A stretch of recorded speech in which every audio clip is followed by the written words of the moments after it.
എന്താ വിശേഷം? അപ്പ അറിഞ്ഞില്ലേ? എന്തോ കുത്തി പറയുന്ന പോലെ എനിക്ക് ഫീൽ ചെയ്യുന്നുണ്ട് കേട്ടോ. കുത്തിയില്ലല്ലോ, കുത്താൻ പോണല്ലേ ഉള്ളൂ. ചിന്തയുടെ ഈ പ്രഭാഷണം കേട്ടപ്പോൾ ഞാൻ ഏതാണ്ട് ഒരു നൂറ്റാണ്ട് പുറകിലേക്ക് പോയ ഒരു അനുഭവമായിരുന്നു എനിക്കുണ്ടായിരുന്നത്. ഒരു കയ്യബദ്ധം നാറ്റുകരുത്. യുവജനക്ഷേമ ബോർഡിൻ്റെ സംസ്ഥാന അധ്യക്ഷ വർത്തമാനകാലത്തെ ഏതെങ്കിലും ഒരു യാഥാർത്ഥ്യത്തെ കൂടി പ്രതിപാദിച്ചു പോയിരുന്നുവെങ്കിൽ ഞാൻ ഈ സ്വപ്നലോകത്തേക്ക് പോകില്ലായിരുന്നു എന്ന് ഒരു നിമിഷം ആദ്യമേ സൂചിപ്പിക്കാൻ ആഗ്രഹിക്കുന്നു. ഇതൊക്കെ കയ്യോടെ പിടിച്ചു കൊടുത്തില്ലെങ്കിലേ നീയൊക്കെ വഷളായി നാടിനും വീടിനും കൊള്ളണ്ടാവും. പിണറായി വിജയൻ കേരളത്തിൻ്റെ മുഖ്യമന്ത്രിയായിരിക്കുന്ന കാലത്ത് ഒരു വലിയ അനുഭാവപൂർവമായ ഒരു നിലപാട് സർക്കാരിൻ്റെ ഭാഗത്തു നിന്ന് ഈ വിദ്യാർത്ഥി പ്രക്ഷോഭത്തിന് ഉണ്ടാകുമെന്നുള്ള മിഥ്യാധാരണയൊന്നും KSUവിനില്ല. നമ്മുടെ രാജ്യം ഇങ്ങനെയായി പോയല്ലോ. കിം ജോങ് ഉന്നും പിണറായി വിജയനും ഒക്കെ ചർച്ചകൾക്കും അനുരഞ്ജനത്തിനും തയ്യാറായാൽ പിന്നെ അവർക്ക് അവരുടേതായ സ്പേസിൽ യാതൊരുവിധമായ പ്രസക്തിയുമില്ല എന്ന് വിശ്വസിക്കുന്ന ഒരാളാണ്. അത് ശരി. ഏറെ ദൗർഭാഗ്യകരമായി ഒരു സംഭവം പറയട്ടെ.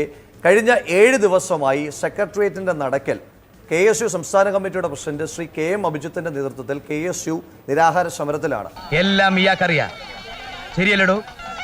അതെ അതെ ശരിയാണ്. ഇന്ന് ബഹുമാനപ്പെട്ട കേരളത്തിന്റെ മുഖ്യമന്ത്രി അദ്ദേഹം നടത്തിയ വാർത്താലേഖകരോട് സംസാരിക്കുമ്പോൾ അദ്ദേഹം പറഞ്ഞത് ഈ മുദ്രാവാക്യങ്ങളുടെ ആവശ്യങ്ങളെ പറ്റിയോ അല്ലെങ്കിൽ ഈ സമരത്തിന്റെ മുദ്രാവാക്യങ്ങളെ പറ്റിയോ ഒന്നും ഞാൻ ബോധവാനല്ല എന്ന്. ഔചിത്യം എന്നൊരു സാധനമുണ്ട്. ഒരു മനുഷ്യനായ കുറച്ചൊക്കെ ഔചിത്യം വേണം. ഞങ്ങൾക്ക് അതിനകത്ത് വലിയ അത്ഭുതമൊന്നുമില്ല. കാരണം അദ്ദേഹത്തിന്റെ പോലീസ് സേനയ്ക്കകത്ത് RSSകാർ നുഴഞ്ഞു കയറിയിട്ടുണ്ട് എന്ന് അദ്ദേഹം മനസ്സിലാക്കിയത് ഏതാണ്ട് 3.5 കൊല്ലത്തിന് ശേഷമാണ്. കേരളത്തിൽ SFI എന്ന് പറയുന്ന വിദ്യാർത്ഥി പ്രസ്ഥാനത്തിനകത്ത് ക്രിമിനലുകൾ കടന്നുകൂടിയെന്ന് കേരളത്തിന്റെ മുഖ്യമന്ത്രി പഴയകാല വിദ്യാർത്ഥി യുവജന നേതാവ് കൂടിയായ അദ്ദേഹം മനസ്സിലാക്കുന്നത് പതിറ്റാണ്ടുകൾക്ക് ഇപ്പുറത്താണ്. ഇവന്റെ ഒരു കാര്യം നീഞ്ഞു വന്നേ, ദൈവത്തെ ഓർത്ത് ചതിക്കരുത്. അപ്പൊ 7 ദിവസം കൊണ്ട് നടക്കുന്ന ഒരു സമരത്തിന്റെ മുദ്രാവാക്യങ്ങൾ അദ്ദേഹത്തിന് അറിയത്തില്ല എന്ന് പറയുന്നത് വളരെ സ്വാഭാവികമാണ്. മനുഷ്യനായ നാണം വേണേ. മാധു, ഈ വിഷയത്തിൽ KSUവിന് ഒരൊറ്റ നിലപാട് മാത്രമേ ഉള്ളൂ.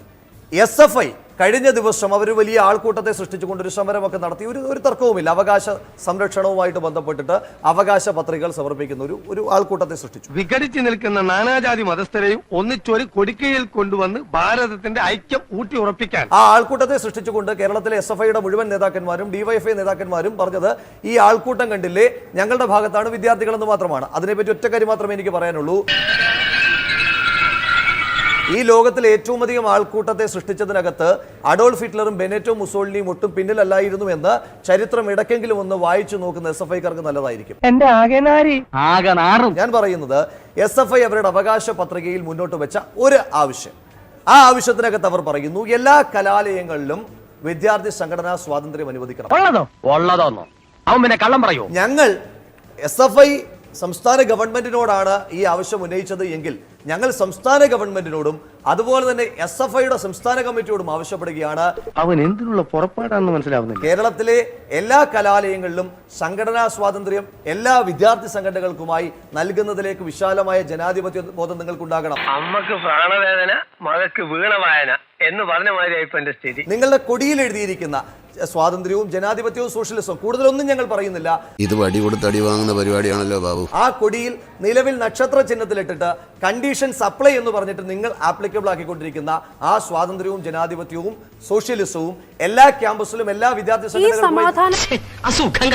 ക്യാമ്പസിൽ പുലരണമെന്ന് ആവശ്യപ്പെട്ടുകൊണ്ട് KSU നടത്തുന്ന സമരത്തിൽ ഇന്ന് K. സുധാകരൻ MP എന്താണ് പറഞ്ഞത്? തീർച്ചയായിട്ടും ശ്രീ K. സുധാകരന്റെ അദ്ദേഹം പത്രമാധ്യമ പ്രവർത്തകരോട് സംസാരിക്കുമ്പോൾ അദ്ദേഹം പറഞ്ഞ ഒരു വസ്തുതയുണ്ട്. അദ്ദേഹം എന്താണ് പറഞ്ഞത്? ഒരു തരത്തിലും അക്രമ പ്രവർത്തനങ്ങളെ ന്യായീകരിക്കേണ്ടുന്ന യാതൊരുവിധമായ ബാധ്യതയും KSUവിനോ അല്ലെങ്കിൽ കേരളത്തിലെ ഏതെങ്കിലും ഒരു കോൺഗ്രസ്സുകാരനോ ഇല്ല. ഞാൻ പറഞ്ഞതെല്ലാം മഹേന്ദ്രന് മനസ്സിലായല്ലോ അല്ലേ? അദ്ദേഹം പറഞ്ഞത് കഴിഞ്ഞ കുറെ ദിവസമായി ഈ സർക്കാർ അവരുടെ പോലീസ് മിഷനറി ഉപയോഗിച്ചുകൊണ്ട് ഈ സമരത്തെ നേരിടുന്നത് ഏറ്റവും ഹീനമായ രീതിയിലാണ്. ക്ലിഫ് ഹൗസിലേക്ക് 5 വനിതാ പ്രവർത്തകർ, KSUവിന്റെ സംസ്ഥാന ഉപാധ്യക്ഷ സ്നേഹ അടക്കമുള്ള 5 വനിതാ പ്രവർത്തകർ, അവരുടെ കയ്യിൽ ആയുധങ്ങളില്ല, അവരുടെ കയ്യിൽ ഒരു കരിങ്കൊടിയില്ല, അവരുടെ കയ്യിൽ ഒരു കൊടി പോലുമില്ല, അവരുടെ കയ്യിൽ ആകെയുള്ളത് ഒരു പരാതി കടലാസ് മാത്രമാണ്. അതുമായി ചെന്ന ആ 5 സഹപ്രവർത്തകരെ അവരെ റിമാൻഡ് ചെയ്തിരിക്കുകയാണ് ഈ ഗവൺമെന്റ്. നിന്റെ പണി ഇതാണോടാ? അപ്പോൾ അതുപോലെ തന്നെ കഴിഞ്ഞ ദിവസങ്ങളിലെല്ലാം കെ ടി ജലീലിന്റെ ഓഫീസിലേക്ക് നമ്മൾ കടന്നു ചെല്ലുമ്പോൾ അവിടെ പോലീസ് ക്രൂരമായി നമ്മളെ തച്ചു ചതയ്ക്കുന്നു. ഈ ചെയ്യുന്നതൊക്കെ ന്യായമാണെന്ന് തോന്നുന്നുണ്ടോ? ഇന്നലെ യൂണിവേഴ്സിറ്റിയിലുണ്ടായ ഒരു സംഭവം, യൂണിവേഴ്സിറ്റിയിൽ ഒരു KSU പ്രവർത്തകൻ, അവന്റെ കയ്യിൽ എല്ലാവിധമായ ഐഡന്റിറ്റി രേഖകളുമുണ്ട്.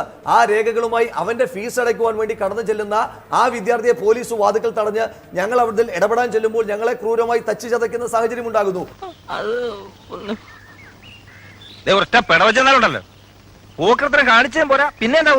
അപ്പോൾ കെ സുധാകരൻ എന്ന് പറഞ്ഞത് പോലീസിനകത്ത് ഇപ്പോൾ ഈ പോലീസ് ലിസ്റ്റ് ഉണ്ടല്ലോ, ശിവരഞ്ജിത്തും നസീമും അടക്കമുള്ള ആളുകൾ കടന്നു കയറിയിരിക്കുന്ന ഈ പോലീസ് ലിസ്റ്റ് അതൊരു സുപ്രഭാതത്തിൽ ഇപ്പോൾ മാത്രമായി ഉണ്ടായതാണ് എന്ന വിശ്വാസമൊന്നും ഇനി നമ്മൾ വെച്ചു പുലർത്തിയിട്ട് കാര്യമില്ല. ഏതായാലും കള്ളി വെളിച്ചത്തായി.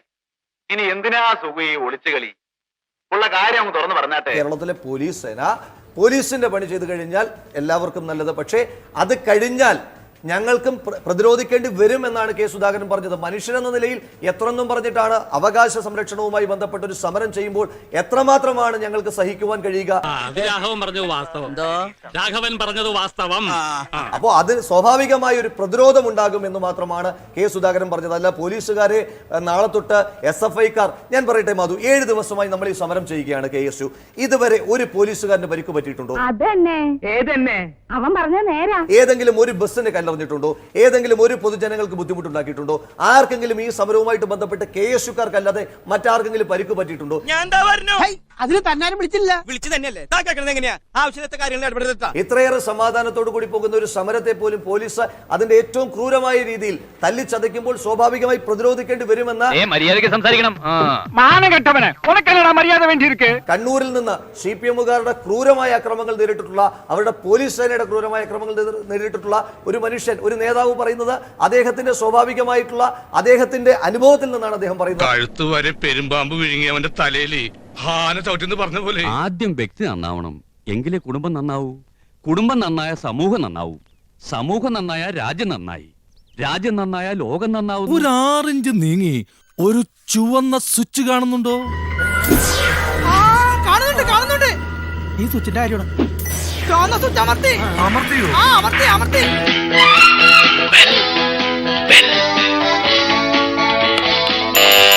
Thank you. ഈ ഉപകാരം മറന്നാലും ഞാൻ മരിക്കില്ല. ഇതൊക്കെ എന്ത്? അപ്പോ നാളെ നേരത്തെ തന്നെ ഇങ്ങോട്ട് എത്തണം കേട്ടോ. ശരി.